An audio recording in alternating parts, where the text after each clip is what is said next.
So hey guys, my name is Soham and welcome to Wonderwise. I am back with yet another Doctor Stone manga review, and this time it is manga chapter 153, War Game. Also, just a quick note guys, thank you so much for the constant support. When the previous two videos got copyright striked, I was really disappointed and disheartened. I didn't know what to do, but thanks to the support of you guys, I was really able to do the previous week's chapter, and I will definitely make more Doctor Stone content. So thank you so much for watching. And another quick note, we are heading really close to the 3k subs goal. So if you're a Doctor Stone fan, then a sub would be massively appreciated. Now, this particular chapter was basically like a setup. In the grand scheme of things, this chapter will lead to the final conflict that will happen between the Kingdom of Science and Dr. Sen. That's why this chapter kind of felt weak to me to some extent, but that's not really a problem at all. Because hey, we have been getting a lot of strong chapters for the last couple of weeks. I mean, the starting of this arc, we get the big reveal that humanity is not just existing in Japan. Humanity is still alive in the American continent. So that's one of the biggest reveal.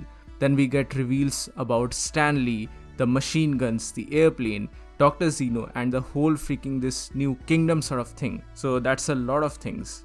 So the story was getting saturated to some point. So it definitely needed like this sort of a downer chapter. But hey, this chapter definitely had its great moments as well. But overall, in the grand scheme of things, this chapter was nothing more than a setup. So let's get into the actual chapter. So the chapter begins with a chit chat between Magma and Yo. They are basically talking among themselves that they will try to bring down Dr. Zeno on their own. Magma basically tries to insinuate Yo by saying that he can kill this Dr. Zeno guy using his gun. So that would be the easy way out, and they would be rewarded for doing so because their ultimate objective is to acquire the Khond, and to do so they need to kill this new guy. And in a very true to their character moment, or rather in a very comical moment, they try to run off the ship in order to kill Dr. Zeno when Nikki apprehends them and just beats the hell out of them. So that's when Senku reveals to them that things are not as easy as it seems, because this is going to be a battle of intellect, power, as well as superiority. Whoever gains the upper hand over the enemy, they are going to win this war. And that's when we see this sort of a huge planning board on top of a table.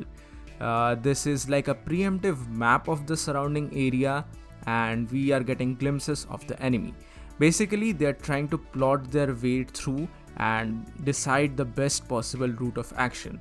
With the help of the radio conversation between Chrome and Senku, they are trying to backtrace the actual location of the enemy, and they are placing this sort of tags and stickers, sort of things which we see in war-based movies where the troops are giving a plan or making a plan to combat the enemy, that sort of thing. And this was really cool. This was, I won't lie, this was really nice to see.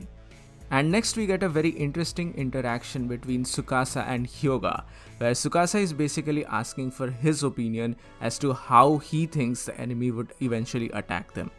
This provides a very interesting dynamic between these two power duos, and it's a really good callback to their earlier, instances in the manga, and how much these characters have actually grown thanks to Senku and thanks to the Kingdom of Science. This was really nice to see. It was like a lukewarm moment for me. Now, after some back and forth conversation, they come up with the final strategy that an aircraft versus aircraft, a sort of dogfight, would be the best course of action in order to take down the enemy for the time being.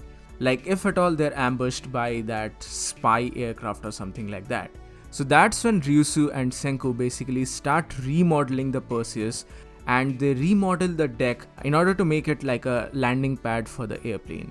They also do some minor changes to the aircraft, like add some bamboo sort of thing on the wheels and all. These are some nice interactions between them, but the paneling in this particular page was a bit too crambled in my opinion. I don't know about you guys, but it felt really crambled a lot. Like there was more space in the chapter and they could have, cleared this particular page out. I am reading this chapter right now on Viz.com and I am on page number 10. and this really feels messy in my opinion. But moving on, we finally get glimpses of Dr. Zeno and his factory.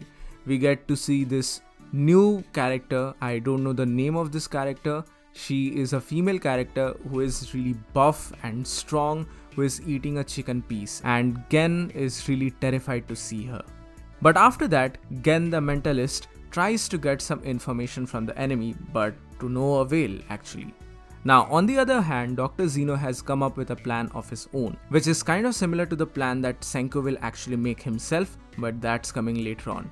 For now, Dr. Zeno says that the best course of action for them would be to assassinate the enemy scientist, because if the scientist is down, then the whole kingdom will definitely crumble to bits, and that way they would be easily able to take over the kingdom of science. And once again, we meet Dr. Taiju.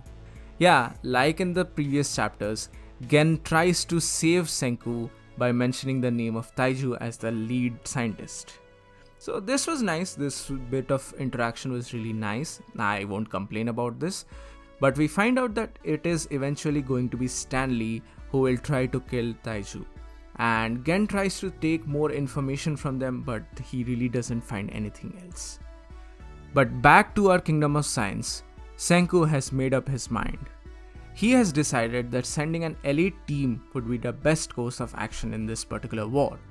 He then recruits Tsukasa, Hyoga, Ukyo and Suika. Yes, Suika of all people, to form this elite group. Thus this chapter ends with a really interesting and lovely panel where we see the two groups that are starting to engage. On one side we have Stanley, who is rushing in with his deadly machine gun, and on the other side we have Tsukasa, Hyoga, Ukyo and Suika, who are approaching the enemy. Basically, this is the whole chapter all about. And again, this was more or less like a setup chapter which is going to foretell events that are going to come in the future.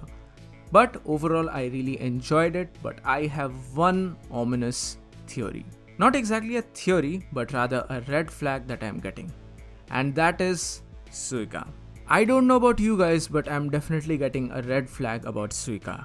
I really don't want anything to happen to her, but things are seeming like grave for her. I mean, this story has not seen a major death so far, at least for our hero's side. So I don't know about you guys, but I'm not getting a good feeling about this. But overall, the story is looking really well, and I'm really happy for the things that are currently happening. So those were pretty much my opinion on this particular chapter. What are yours? Did you enjoy this chapter? Mention your thoughts in the comment section below. So that's it for today guys, thank you so much for watching. Give this video a thumbs up, subscribe to the channel for more, and this is WonderYC, and I'll see you soon in the next video.